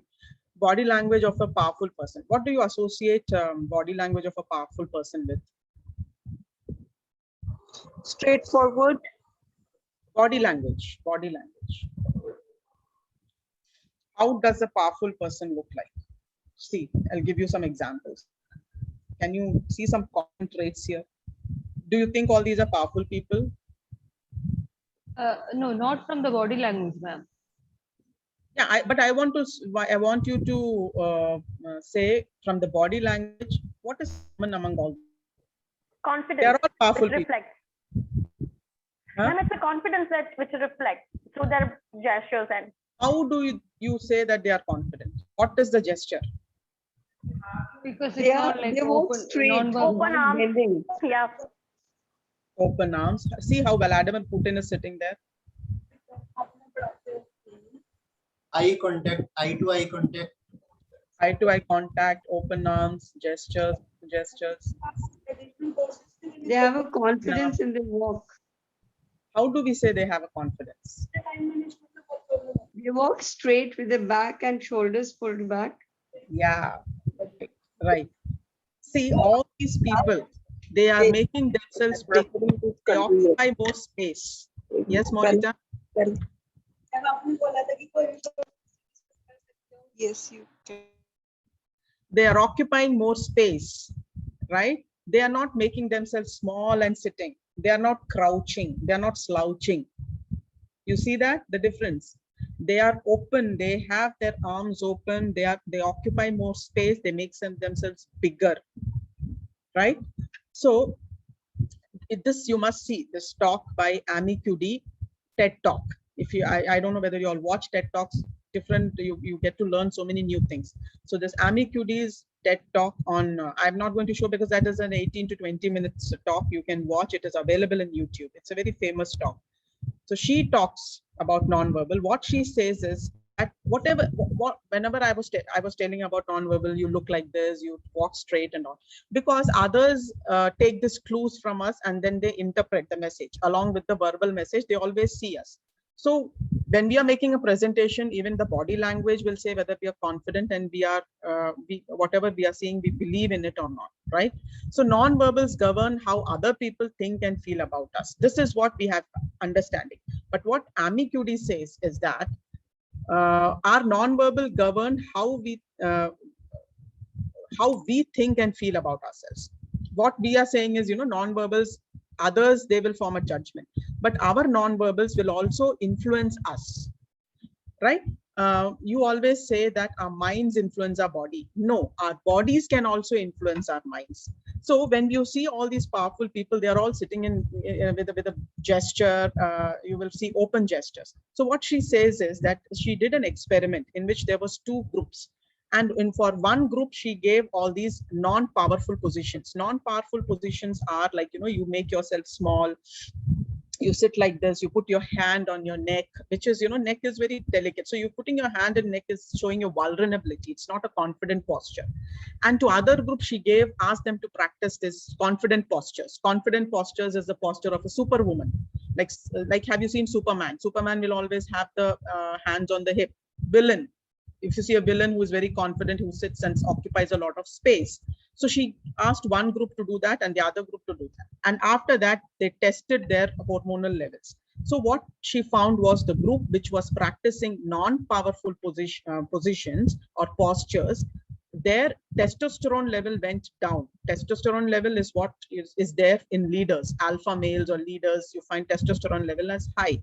And she found that people who are practicing non-powerful postures, the testosterone level was low and the cortisol level was high. Cortisol is a stress hormone. When we are stressed, the cortisol level will be high. And in the other group, when they tested, the cortisol level was low and the testosterone level was high. For the group that practiced powerful positions or powerful postures. So what she says is, our body, whenever we are feeling stressed, always do an audit of your body and see to it that you are not, sitting in a posture which is non-powerful, because that will influence your mind. If you don't feel sometimes confident, practice these powerful postures and you will find that your mind will feel good. For example, if you feel a little low, if you put a pencil on your lips and then do like this, it's like smiling position. After some time, you feel that you feel good. So your body can also control your mind. So this was, she did an experiment and then the findings of the experiment she's narrating, beautifully narrated, and she gives beautiful example. And she says that our minds change our bodies, but our bodies can also change our minds, right? And she gives, these examples. Even in the animal kingdom, you will find that, the alpha males or the powerful, they make themselves big, right, to show power. So power dynamics, when you study, this is an important perspective. So people, when they win, they have a lot of pride. You will find they put their hands up. And she finds that a person who's blind from birth, also when he or she experiences wins or experiences some achievement, they put their hands up. So they have not seen others doing it, but they do that. Why? Because that is there in us, so if you practice these power positions, you will feel. So these are some of the power postures which you should practice, maybe in private, in your behind closed doors, in an elevator or in somewhere else, and then you feel better before you go for some important presentation, or you want to you are in a place where you want to talk to a lot of people, or you want to meet a group of people, and where you need to feel confident. Practice this, so it will feel you make better. So I always tell my students and others also to do this. And these are some of the power poses, right? See, these are all power poses. These are all low power poses. Those are all high power poses, and these are all. So don't ever, always do an audit of your body and see to you are never found sitting or standing like this, right? So these are all very low power poses. It will influence you. Not only others will interpret about you, but it will also influence you. So what AMIQD says is fake it till you make it. That means that even if you're not feeling very powerful, you fake it that you're powerful by, you know, practicing these poses, and you will find that automatically you will feel confident. So listen to that talk. It's a beautiful talk whenever you get time. Any questions or anything that you'd like to say before we move on to the last topic? Oh, ma'am, it's so beautiful. It's so, thank you so much. Yeah. So you must listen to that talk, TED talk, right? Okay. I mean, a small suggestion. Tomorrow morning, when we are waiting for the next session, you can play it, ma'am, by 11 to 11. 20-minute video. You can, it's there in our YouTube, freely available. AMIQDs. Okay. Freely available. It's one of the most popular TED talks. Thank you, ma'am. With subtitles also, it is there. And then finally the listening, there are, we all know, we should listen like this, we should, but then we don't do that. Often, sometimes my son says, no, Mama, you're not listening. Because he's sometimes slow, I jump to conclusion and then I cut him off in between because I don't have the patience to. So sometimes it happens with our students, and sometimes when your superiors are talking, you form a judgment and then you hardly listen to what is being said. So this is people see what they look and hear what they listen for. So you will take few cues, and again the perception and perspective all comes into play, and then you frame a question or and you cut the person off and then you start speaking. But listening is extremely important. You find that listening is a quality which is very much admired in leaders, and leaders who listen, they are successful. So what we do is the biggest mistake by most human beings: listening half, understanding quarter, and telling double. Everybody likes to listen, right? Sorry, talk instead of listening. And again, one of the things in listening is, we can speak of at around 150 to 200 words per minute. That is human capacity. But our mind can process around 400 to 600 words per minute. This is not what I'm saying. This is what research says. So our mind has a lot of extra time. So someone who's a little slow, or, if you don't engage your mind or listen carefully and try to paraphrase what the other person is saying, say it in your words, your mind will go somewhere else. It will digress. So it's always important for your mind, train your mind to listen to people. Otherwise, it is natural for the mind to get diverted, because a mind can process around 400 to 600 words per minute. But human capacity is only 150. So you have that extra time. It is very, very easy to be diverted, right?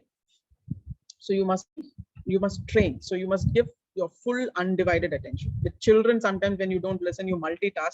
They will, pull your face towards them and say that, listen, Mama or Papa, listen. And so, they feel, and I'll tell you, one of my superiors, whenever we enter his room, right? So if suppose he's working, he will say, wait, sit, and we'll sit, and he will not even look at us. He will complete his work. And then he will look at us. And when he is looking at us to listen, nothing will be there. He will not, it's not that he will work on the laptop and say, you say. No, he never did that, and I respect him for that.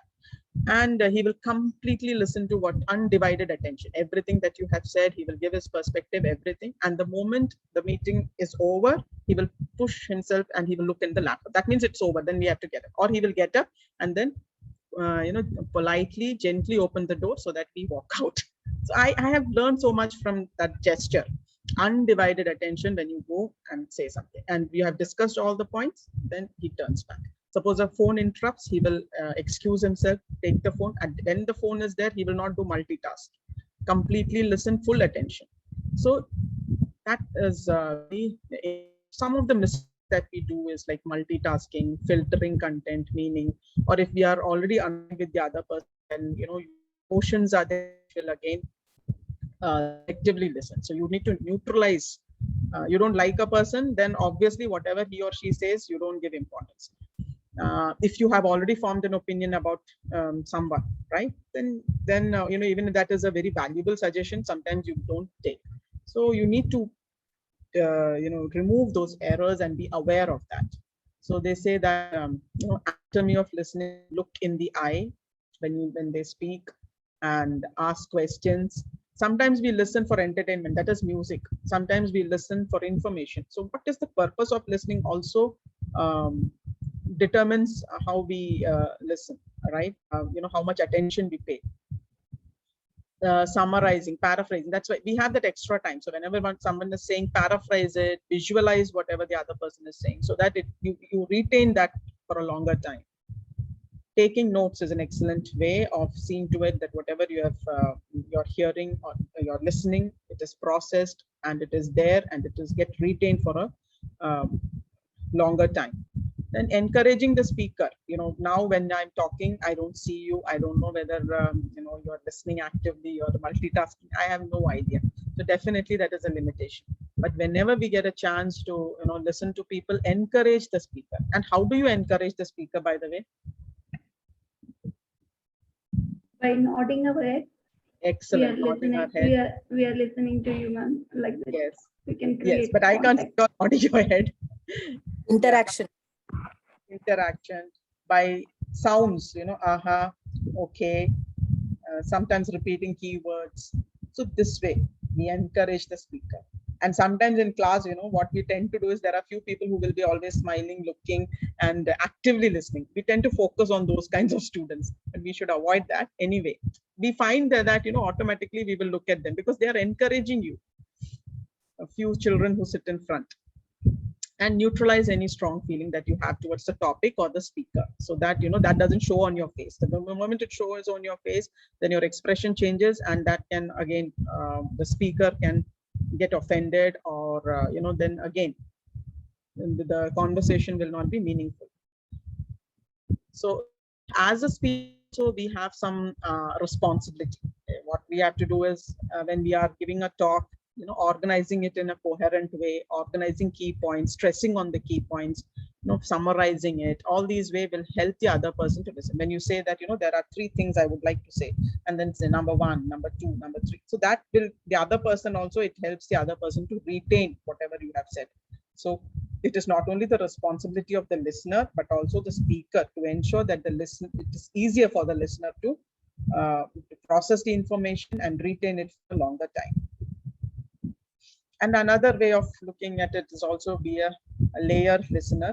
Layer is, you listen using all those things that I told you, and then acknowledge. Acknowledge is, yes, you have listened, so you nod and say that, okay, you're right or you're wrong, or whatever, your own, not wrong, your own perspective you give, and you explore what are the possibilities. Sometimes you have a conversation with your superior and some idea comes up, you explore, and then you respond, not react. Sometimes it may be something irritating, but you need not react, but you respond. So if there is some work that is assigned to you, if suppose you're overburdened, then you are not willing to do it, then you say no, but to the proposition, not to the person. You say that because I have so and so work, that is why I'm not able to, you give.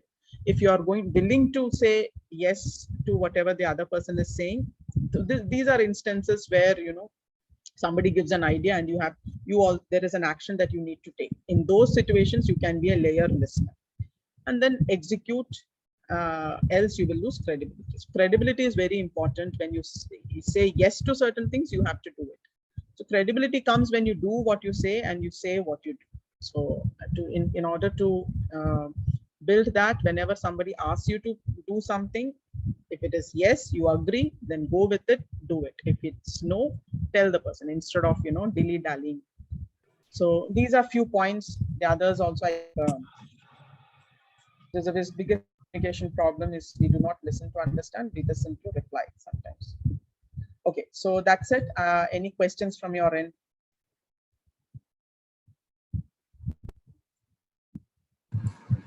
Ma'am, thank you. This was a wonderful presentation. In the afternoon session, you never gave us a chance to sleep or just close our eyes. It was mindful, ma'am. Thank you for this session. No, I'm giving you a chance to speak. It will be interactive. Please do. Yes, ma'am. Ma'am, I do have a question, ma'am. So I just wanted to know about this multitasking activity, ma'am. Is this in the positive side for the individual, or it will pull our energy, or it will just scatter our mind? So how are we supposed to take our multitasking? Are we supposed to practice this multitasking, or are we to limit this? Multitasking, I don't believe it's a very good thing, but certain things, for example, when you are watching the television, right? At that time, if you sit and do something with your hand, which does not require too much of a thinking, that kind of multitasking is okay.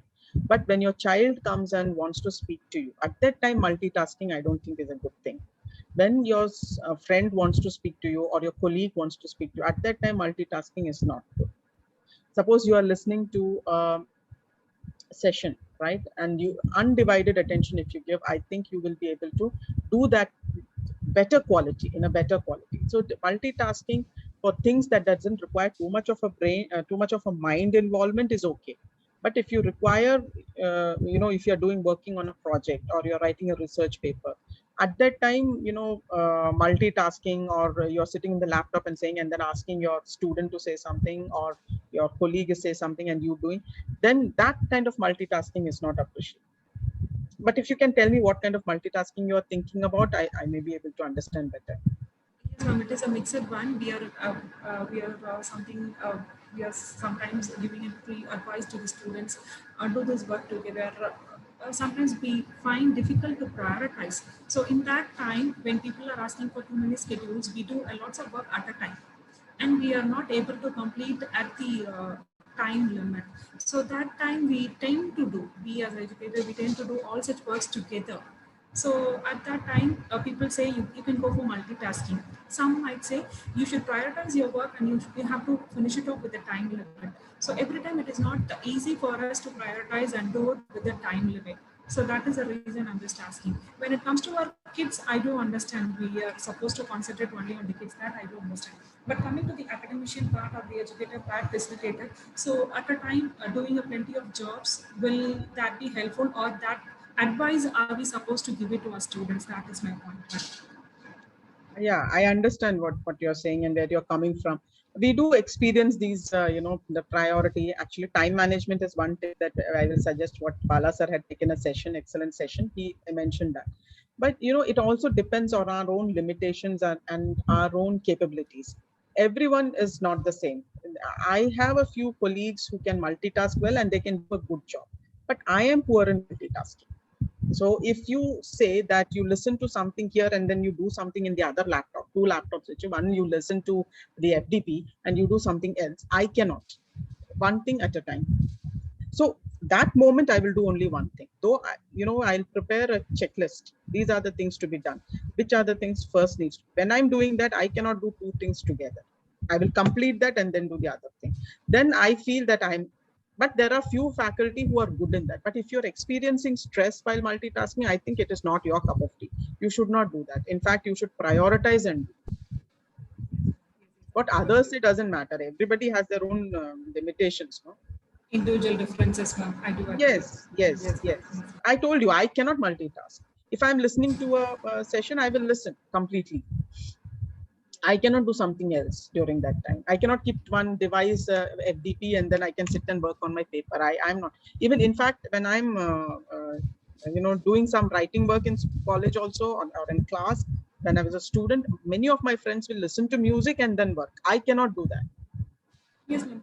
That's the point I'm wondering. People are doing multitasking, and I think I'm lagging somewhere. Am I to suppose to there are so many people. It is okay. Everybody has their own pace. Whatever you do, you put your heart and soul to it, and then do it, and be at that moment you focus on that. That's it.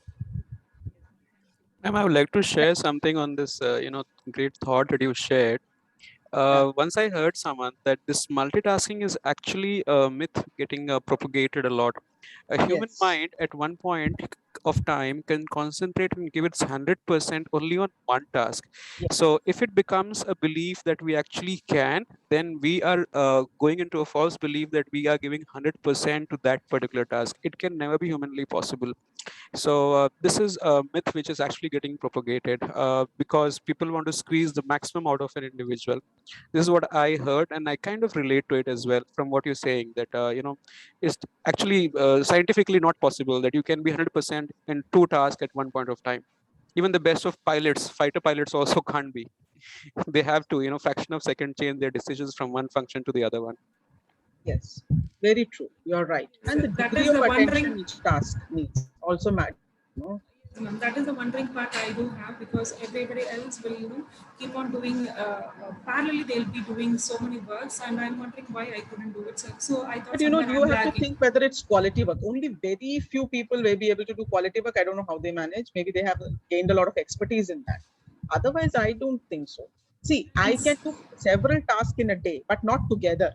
So if That's a point. 1 hour, Yes. yes, 1 hour I'm dedicated to my scholars. I will only sit with them, undivided attention, and then I'll finish off, and then come to the next task. Not while I'm doing that, I'm also doing my work, and then I'm suggesting them something. I cannot do that. Clarifications, ma'am. Yes. Yes, ma'am. And one more clarification I wanted is, sometimes people come into a prejudgment before knowing each other. We come to a prejudgment. We fix that this is the type of person they are, this personality person, this attitude person. So how are we supposed to? But we know that we are not that kind of people. So how are we supposed to take that attitude which is framed on us? Then wrong perception what they have on us, are we supposed to move with the same kind, or are we supposed to give justification? What is your strategy on that point?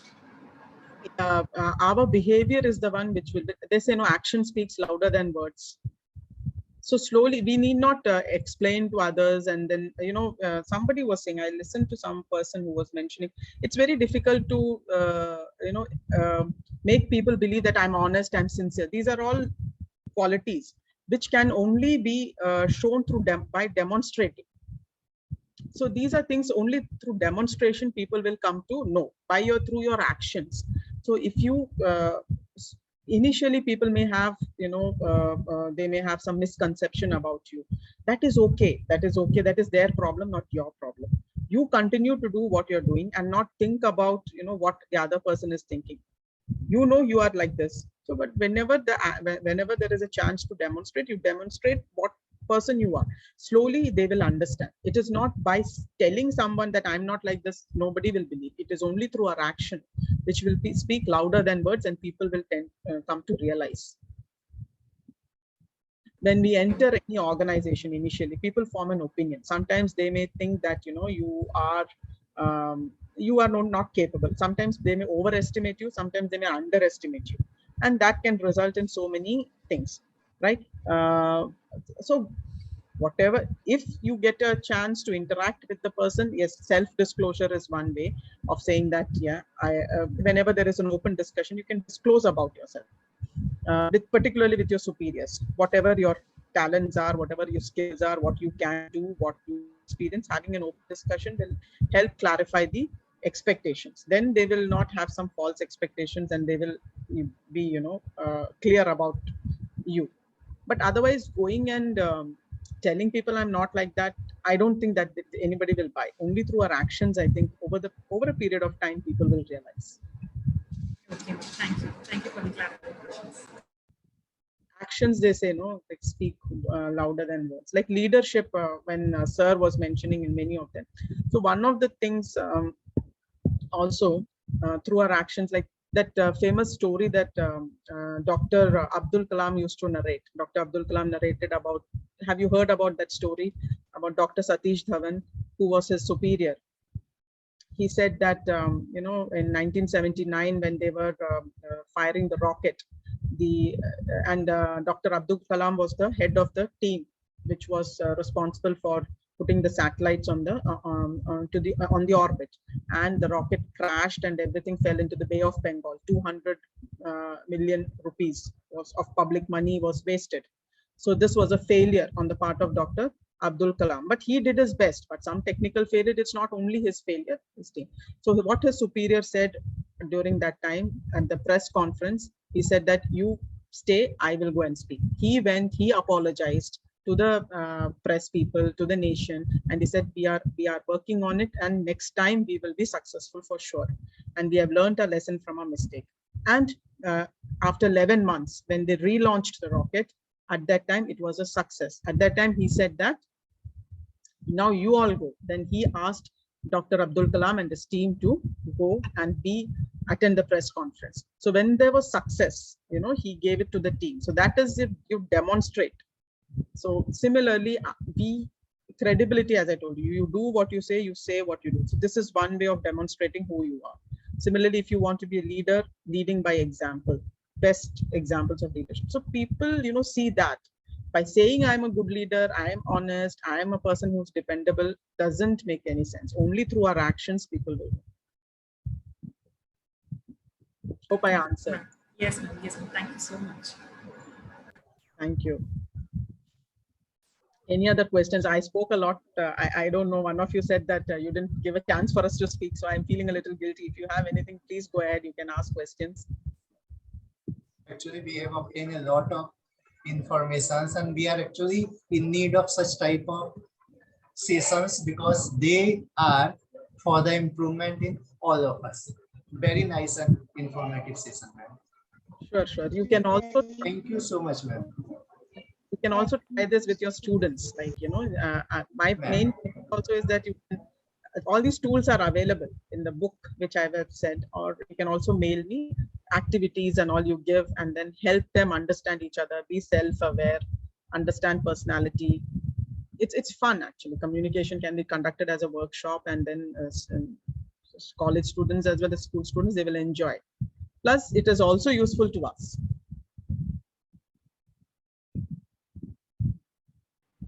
Ma'am, can you explain layered listening? You mentioned this in your lecture. Layered listening. Yeah. Layer listener is an acronym. It is not that anybody has given. It is just we devised it. One of the faculty whom we were working with, he said that whenever there is an idea, when we work with people and somebody wants us to do something, particularly they want some action from our end, at that time layer listening is helpful, because whenever suppose somebody gives asks you to do something or expresses his idea, maybe let us work on this project, so this is the timeline, discusses. So you listen everything, you acknowledge, you say yes. You acknowledging is understanding. Yes, you have said that, yes, I understand your point, these are the things. You clarify everything, and then you explore how much of time of yours will be needed, how much of time, whether it is possible, not possible. If it is having too much of a demand on your current time, then you need to respond. You must say that these are the things I can do, these are the things I cannot do, or I may not be able to contribute much, or I can contribute. And then if you are saying no, there is no harm if you're superior, because if you think that you don't have the expertise, or maybe you have so much other work that you will not be able to focus, then you should say no and give the reason also why. Right. So even this is personal. Personal also, somebody asks you to do something, then, but when you commit and say yes, then you should execute it. Okay. So I found this as one of the new thing in your lecture. So I'll probably, go depth into it, and it is a very new thing that I found. Thank you so much, ma'am. Yeah, if I get some literature on that, I'll send it to you. Thank you. So thank you all. Dr. Kavita is there. I think Dr. Kavita will be the. Yes, Vandana. Yeah. Thank you so much. I think, ma'am, it was a wonderful session. Thank you. Very, very interactive. You made it so interesting. No? It was really good. Thank you so much. So that is a positive feedback. If you have any improvement also, you can put it in the link. Because and very what do you say, it was like one-to-one, it was very simple, and it was very interactive, something very nice. It was not read from somewhere, or it was not a prepared one. So it was very nice. Thank you. Very informative, interesting. In fact, very interesting. Thank you. Thanks a lot, Dr. Vandana. Thank you. So tomorrow 9:30, and tomorrow Dr. Kavita's session, and then Dr. Shri Prabha, and finally Dr. Savita. So you have 3 different people tomorrow, like today. It will be interesting. Thanks a lot for all your kind words of appreciation. I really appreciate each of the feedback that you have given me. Thank you. So good the day. feedback link is already shared. We can all fill it up. Can you hear me, Vandana? Yeah, I can. Yeah. Okay. So thank you so much, Vandana. I need not thank you because the program itself is being organized. But anyway, but that was a very interesting session. And you have been very, very patiently explaining, you know, you proved that you are a communication teacher. Okay. Thank you so much. Thank you so much for the session. Yeah. And thank you so much all the participants for being active throughout, even though from the morning you have been attending a lot of sessions. You have been very much active and participative. Thank you so much. So we'll all meet again for our third day tomorrow morning, same link by 9:25. Okay, please join by 9:25 a.m. In the afternoon, we need someone like Vandana ma'am to take the session. You don't feel sleepy. Oh, good, good. I think Savita Nair also will do that. Don't worry. Tomorrow you have Dr. Savita Nair. She will definitely ensure that you don't sleep. She's also an excellent. Okay, thank you. Thank you so much. Yeah, thank you all. And then I can stop sharing it. Yeah. Yeah, I'm just.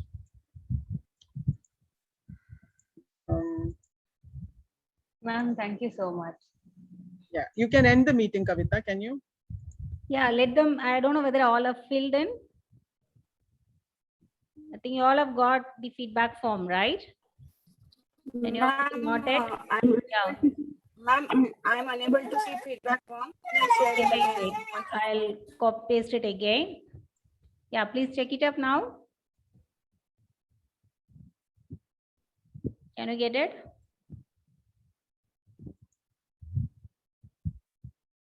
Yes, ma'am, it is there. Yeah, fine. So multitasking is going on, Vandana. Yeah. No, not multitasking. I'm trying to stop the share, but No. I was saying one participant unmuted. No, she was also taking care of her child. Oh, I see. Okay. But ladies, ma'am, the pandemic has really changed the way things are being looked at. Yes. So unfortunately, this is a brutal reality that none of us are 100% in any moment. So many things are being done. What to do? But I totally agree with Dr. Vandana here that giving 100% concentration on a task yields better results. So thank you for an insightful session. Really enjoyed it. Usually we'll have activities and then a lot of videos. I was a little scared of putting the videos because of copyright issues or something. So I said, okay, right, we will not have the videos. Otherwise, the session will be like that. Ma'am, it was a good session. I mean, I could see there was a lot of interaction. People ask questions, and that's what I think should matter. Thank you. Thank you. Okay, thank you all. We'll meet tomorrow. Take care. Bye-bye. Thank you, ma'am. Yeah.